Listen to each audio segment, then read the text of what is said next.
तो आपका राजस्थान इतिहास की प्लेलिस्ट में स्वागत है। तो अपन ने दो टॉपिक अच्छे तरीके से कर लिए हैं, इतिहास को जानने के स्रोत और राजस्थान के प्राग ऐतिहासिक स्थल। आज अपन चैप्टर 3 करेंगे प्रमुख राजवंश, जिसमें अपन चौहान वंश करेंगे। अजमेर, रणथंभौर, नाडोल, पाली, बूंदी, कोटा, झालावाड़, सिरोही, जालोर। ठीक है, तो स्टार्ट करते हैं इसको। मध्यकालीन राजस्थान का इतिहास। चौहान, परमार, प्रतिहार, गोहिल, सिसोदिया, राठौड़, कछवाहा ये प्रमुख राजवंश है। राजनीतिक, प्रशासनिक, सांस्कृतिक, राजस्व, आर्थिक। ठीक है, अब चौहानों का इतिहास। उत्पत्ति अग्निवंशी, अग्निकुंड का सिद्धांत। चंद्र बरदाई की पुस्तक पृथ्वीराज रासो के अनुसार ऋषि वशिष्ठ के आबू पर्वत पर यज्ञ के अग्निकुंड से 4 राजपूत जातियां उत्पन्न हुई। चौहान, चालुक्य, परमार, प्रतिहार। चालुक्य को सोलंकी बोलते हैं। कालांतर में मुहणोत, नैणसी तथा सूर्यमल मिश्रण ने भी इस सिद्धांत का समर्थन किया। अब आते हैं अगले। सूर्यवंशी, पृथ्वीराज विजय, हम्मीर महाकाव्य, हम्मीर रासो, विग्रहराज चतुर्थ का अजमेर अभिलेख, गौरीशंकर हीराचंद ओझा, सुरजन चरित्र, चौहान प्रशस्ति। तीसरा है चंद्रवंशी, हांसी अभिलेख, हरियाणा 1167 ईस्वी, अचलेश्वर मंदिर अभिलेख। चौथा है ब्राह्मण, बिजोलिया अभिलेख भीलवाड़ा, चंद्रावती अभिलेख Sirohi, Kayam Raso, Dasharath Sharma the early Chauhan dynasty, Gopinath Sharma Bijolia लेख के आधार पर बताया। वत्स गोत्रीय ब्राह्मण। ठीक है, विदेशी जेम्स टॉड, सक, सिथियन, विलियम क्रूक, इसने जेम्स टॉड की जीवनी लिखी। स्मिथ। उसके बाद इंद्र के वंशज रायपाल का सेवाड़ी अभिलेख पाली। बिजोलिया अभिलेख 1170 ईस्वी भीलवाड़ा में मिला। दिगंबर जैन लोलाक ने पार्श्वनाथ मंदिर में यह अभिलेख लगवाया था। इस लेख के अनुसार चौहान वत्स गोत्रीय ब्राह्मण है। वासुदेव ने सांबर झील का निर्माण करवाया था। विग्रहराज चतुर्थ ने दिल्ली पर विजय प्राप्त की थी। यह अभिलेख सोमेश्वर के समय लगवाया गया था। सोमेश्वर ने मंदिर को रेवणा नामक गांव दान में दिया था। इस अभिलेख में सोमेश्वर की उपाधि प्रताप लंकेश्वर मिलती है। इस अभिलेख में शैव तथा जैन तीर्थों की जानकारी मिलती है। इस अभिलेख से राजस्थान के नगरों के प्राचीन नामों की जानकारी मिलती है। राज्य का प्रशासनिक विभाजन किया गया। देश, पतन, पुर, पल्ली, ग्राम। प्रशासनिक अधिकारियों की जानकारी। प्रतिगण अधिकारी पारिग्राही, ये बड़ी इकाई है ऊपर से। ये ग्राम अधिकारी महत्तर। अब जैसे वर्तमान नाम तो ये है, प्राचीन नाम ये थे। बिजोलिया, विजयावल्ली, ऊपरमाल, उत्तमाद्री, नागदा, नागरहद, मांडलगढ़, मंडलकर, सांभर, साकंभरी, नागौर, अहिछत्रपुर, नाडोल, नड्डूल, भीनमाल, श्रीमाल, दिल्ली, ढिल्लीका, जालोर, चावालीपुर। ठीक है, इस अभिलेख से प्रशासनिक विभाजन की जानकारी मिलती है। देश, पतनपुर, पल्ली, गुरुग्राम। रचनाकार गुणभद्र, लेखक केशव, उत्कीर्णक गोविंद। चौहानों का उत्पत्ति स्थल सपाल दक्ष। सांबर झील के चारों ओर का क्षेत्र सपाद लक्ष बोला जाता है।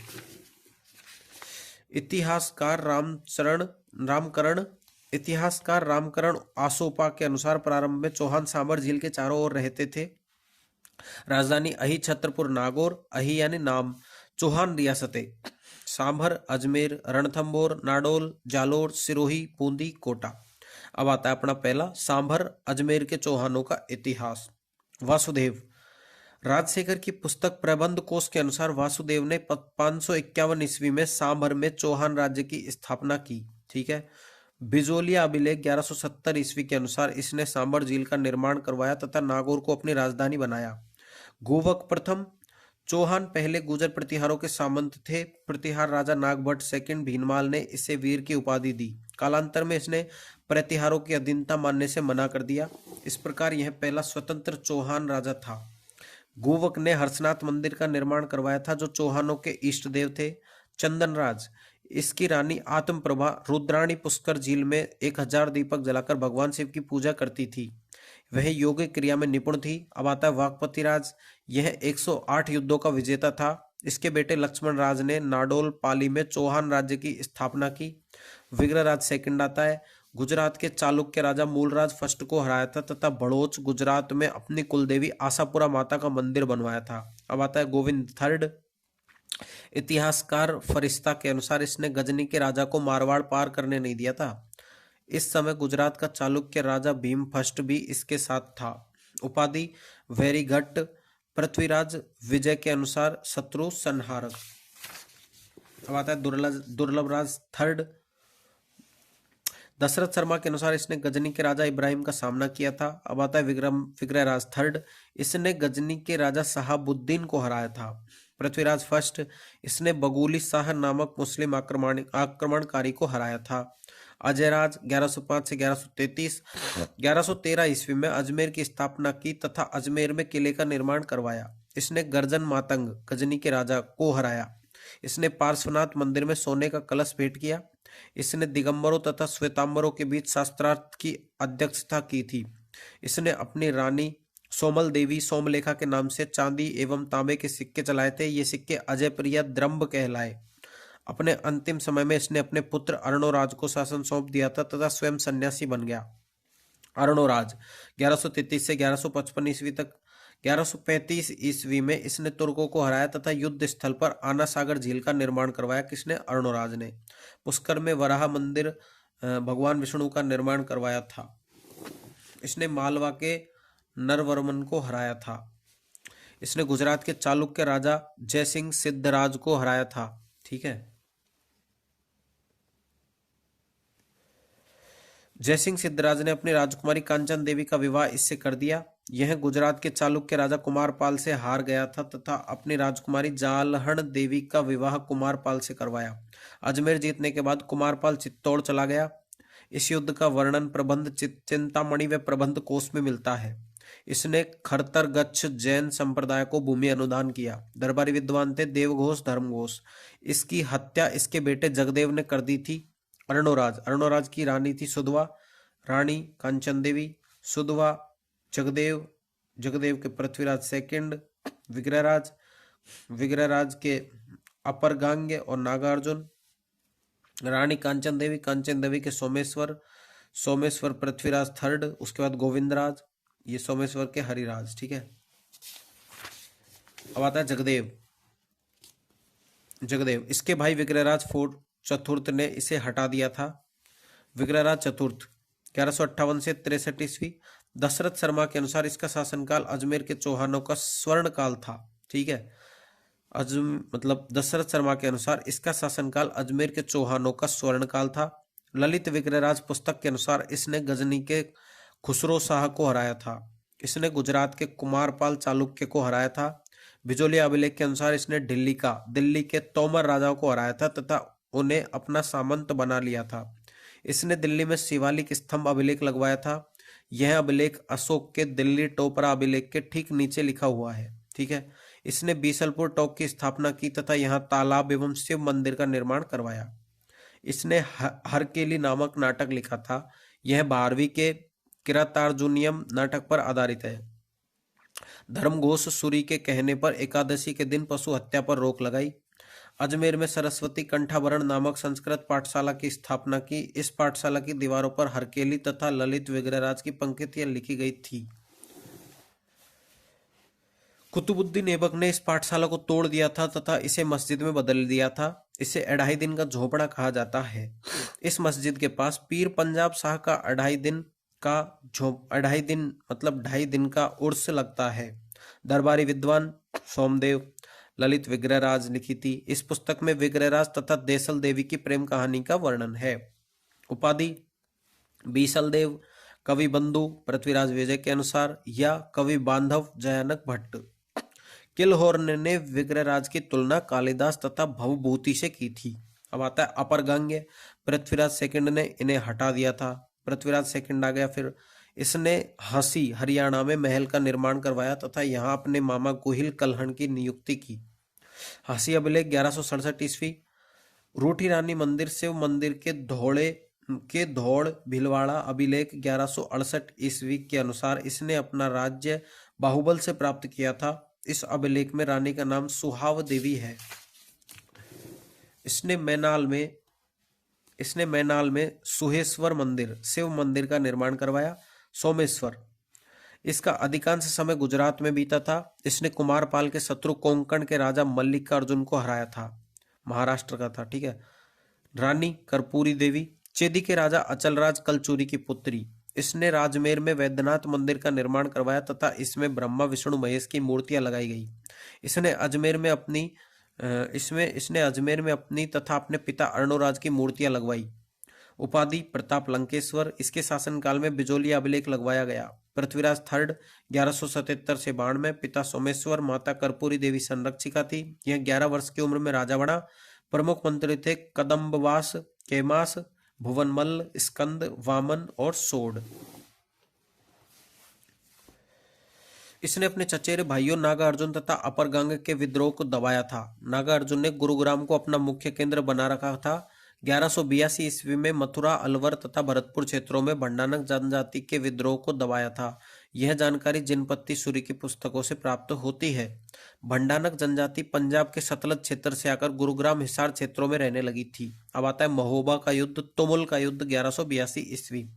परमार्दी Dev Chandel versus Prithviraj third. Mahoba MP में हुआ। कारण परमार्दी देव चंदेल ने पृथ्वीराज थर्ड के घायल सैनिकों को मरवा दिया था, इसलिए युद्ध में पृथ्वीराज थर्ड की जीत हुई तथा उसने पंजवन राय को महोबा का शासक बनाया। परमार्दी देव के सेनापति थे आल्हा और उदल। नागौर का युद्ध 1184 ईस्वी में हुआ। Prithviraj third versus Bhim second, Chalukya, Gujarat. कारण थे दोनों अपने साम्राज्य का विस्तार करना चाहते थे। चौहानों तथा चालुक्य में लंबे समय से दुश्मनी चली आ रही थी। दोनों आबू की परमार राजकुमारी इच्छनी देवी से विवाह करना चाहते थे, लेकिन पृथ्वीराज ने इससे विवाह कर लिया था। जगदेव प्रतिहार ने इन दोनों के बीच संधि करवा दी थी। भीम सेकंड का सेनापति था जगदेव प्रतिहार। चौहान गढ़वाल विवाद। पृथ्वीराज थर्ड वर्सेस जयचंद कन्नौज का। कारण था दिल्ली का उत्तराधिकार। दूसरा कारण था जयचंद पृथ्वीराज के खिलाफ परमार देव की सहायता कर रहा था। ठीक है। पृथ्वीराज ने जयचंद की बेटी संयोगिता का अपहरण कर उससे विवाह कर लिया था। दशरथ शर्मा ने इस प्रेम कहानी को ऐतिहासिक तथ्य के रूप में स्वीकार किया है। The early Chauhan dynasty. Tarain का प्रथम युद्ध 1191 ईस्वी हरियाणा में हुआ। पृथ्वीराज तृतीय वर्सेस गोरी के बीच। गजनी। कारण गोरी ने तबर हिंद भटिंडा पर अधिकार कर लिया था। चौहानों तथा गजनी के राजाओं में लंबे समय से दुश्मनी चली आ रही थी। पृथ्वीराज थर्ड युद्ध जीत गया तथा जियाउद्दीन को गिरफ्तार कर लिया। दिल्ली के गोविंदराज तोमर ने गोरी को घायल कर दिया था। तराइन का द्वितीय युद्ध हुआ 1192 ईस्वी में। पृथ्वीराज थर्ड वर्सेस गोरी के बीच में दोबारा। इसमें गोरी विजय हुआ था। पृथ्वीराज को सिरसा के पास सरस्वती नामक स्थान से गिरफ्तार कर लिया गया तथा उसे मार दिया गया। हसन निजामी के अनुसार पृथ्वीराज ने कुछ दिनों तक गोरी के अधीन शासन किया था। हसन निजामी की पुस्तक ताज उल मासिर। पृथ्वीराज चौहान की हार के कारण थे। पृथ्वीराज चौहान के पड़ोसी राज्यों के साथ मतभेद थे, अतः किसी भी राजा ने गोरी के खिलाफ उसकी सहायता नहीं की। तराइन के प्रथम युद्ध के बाद पृथ्वीराज ने गोरी को युद्ध की तैयारी के लिए पर्याप्त समय दिया। तराइन के दूसरे युद्ध में पृथ्वीराज की सेना गोरी के मुकाबले कम थी तथा इसके अधिकतर सेनापति अन्य सीमाओं पर व्यस्त थे। गोरी एक अच्छा सेनापति था तथा उसने अपनी कूटनीति से पृथ्वीराज को हरा दिया था। तुर्क सेना ने घोड़ों का प्रयोग किया जबकि राजपूतों ने हाथियों का प्रयोग किया। तुर्कों ने राजपूतों की अपेक्षा हल्के हथियारों का प्रयोग किया था। तराइन युद्ध का महत्व या प्रभाव।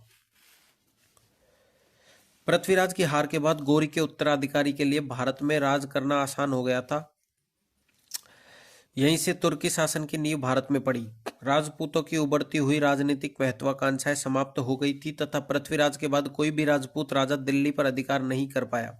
तराइन के एक दूसरे युद्ध के बाद भारत में विदेशी शासन का सिलसिला प्रारंभ हो जाता है जो 1947 ईस्वी तक चलता रहा। तुर्क शासन की स्थापना के कारण भारतीय कला व संस्कृति पर कई सकारात्मक व नकारात्मक प्रभाव देखे गए। पहला सकारात्मक प्रभाव, भारत में इंडो इस्लामिक नामक सांझी संस्कृति का उदय हुआ जिसके प्रभाव स्थापत्य कला, साहित्य, संगीत, चित्रकला आदि पर दिखाई दिए। भारत में सूफी तथा भक्ति आंदोलन प्रारंभ हुए। अब आता है नकारात्मक। तुर्क आक्रमणकारियों ने हिंदू मंदिरों तथा बौद्ध मठों को तोड़ा जिससे कला व संस्कृति का पतन हुआ। 1200 ईस्वी के बाद बौद्ध संस्कृति भारत से लगभग समाप्त हो गई। तुर्कों ने विद्या केंद्रों को नष्ट कर दिया जिससे शिक्षा व्यवस्था का पतन हुआ। अब आती है पृथ्वीराज की सांस्कृतिक उपलब्धियां। कला एवं संस्कृति विभाग की स्थापना की थी। मंत्री था पद्मनाथ। पिथौरागढ़ किला दिल्ली का निर्माण करवाया था पृथ्वीराज ने। दरबारी विद्वान थे इसके चंद्रबरदाई, पृथ्वीराज भट्ट, पृथ्वीराज रासो की रचना इसने की थी, बहुत फेमस है। दूसरा था जयानक, पृथ्वीराज विजय, वागीश्वर जनार्दन, विद्यापति गौड़, विश्वरूप और आसाधर। पृथ्वीराज की उपाधियां हैं राय पिथौरा और दलपोंगल। पृथ्वीराज चौहान का मूल्यांकन है। पृथ्वीराज पर अपरिपक्व सेनापति तथा अदूरदर्शी राजा होने का आरोप लगाया जाता है, लेकिन यह आरोप सही नहीं है। तराइन के दूसरे युद्ध से पहले उसने किसी भी युद्ध में हार का सामना नहीं किया था, अतः उसे अपरिपक्व सेनापति नहीं कहा जा सकता। दुश्मन की भागती हुई सेना पर आक्रमण नहीं करना तथा माफी मांगने पर दुश्मन को छोड़ देना उस समय की भारतीय संस्कृति के आदर्श थे तथा पृथ्वीराज चौहान भी इन्हीं आदर्शों का पालन कर रहे थे।